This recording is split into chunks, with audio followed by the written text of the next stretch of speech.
Bismillahirrahmanirrahim. Assalamualaikum warahmatullahi wabarakatuh.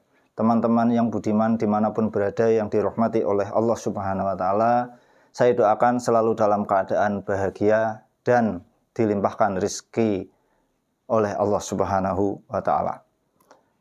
Oke, maaf kemarin kepotong ya, karena videonya saya durasinya maksimal 10 menit jadinya kepotong ya, pakainya foodie jadinya kepotong ya. Maaf, ini saya lanjutkan, yaitu mengenai kenapa kok ulama ya kebanyakan itu tidak membahas, bisa dikatakan nggak ada yang membahas, tapi nggak tahu ternyata ada yang bahas, saya berarti yang tidak melihatnya.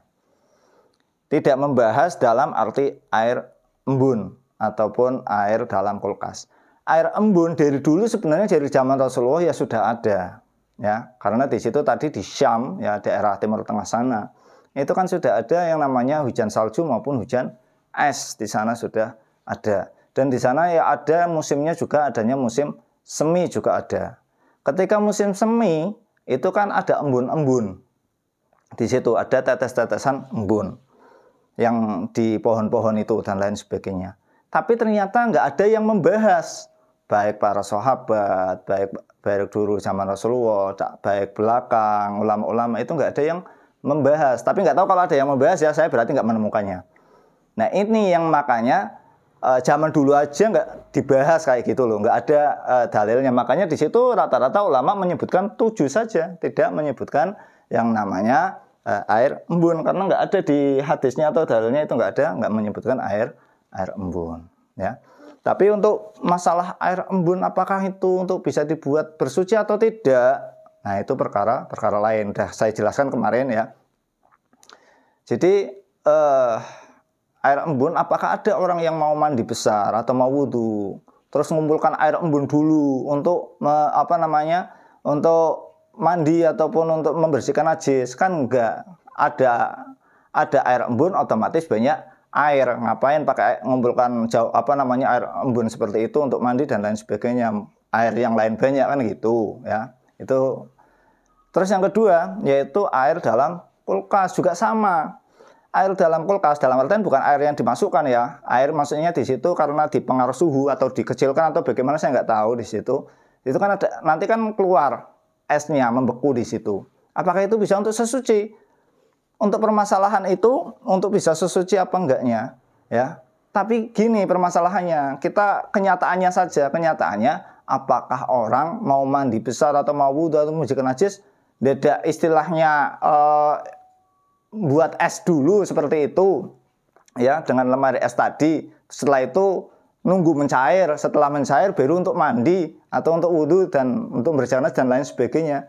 Kan sepertinya nggak mungkin kayak gitu loh, makanya nggak dibahas.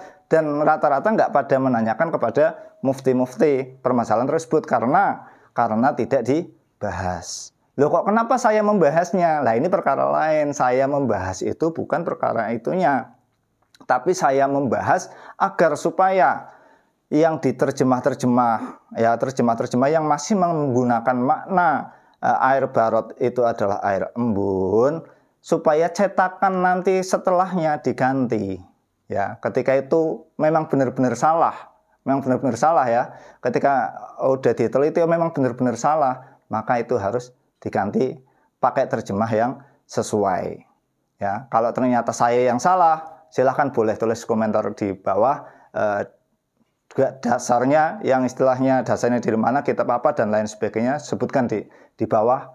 Kalau ada yang mengatakan oh ini cuma perbedaan antara air embun dan air hujan es, itu perbedaan saja, silahkan, nanti saya akan hapus dan saya akan minta maaf ya, sekali lagi seperti itu.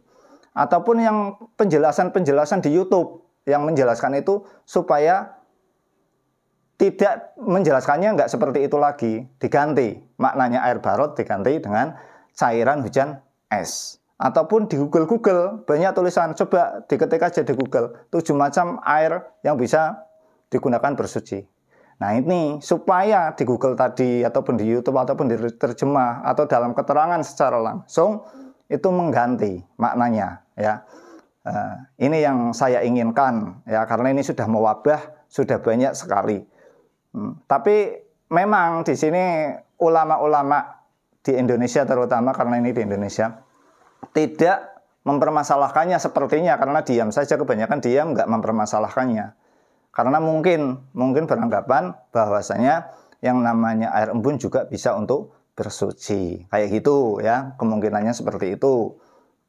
Tapi sehendaknya saya kalaupun itu bisa untuk bersuci, tapi tidak masuk di dalam 7 macam hal tersebut ya, karena ulama-ulama tidak menyebutkan yang namanya qatrun nuda di dalam kitab-kitabnya untuk 7 macam air yang bisa dibuat untuk bersuci. Sekiranya cukup sekian, semoga bermanfaat. Kurang lebihnya saya mohon maaf. Wabillahi taufiq wal hidayah. Wassalamualaikum warahmatullahi wabarakatuh.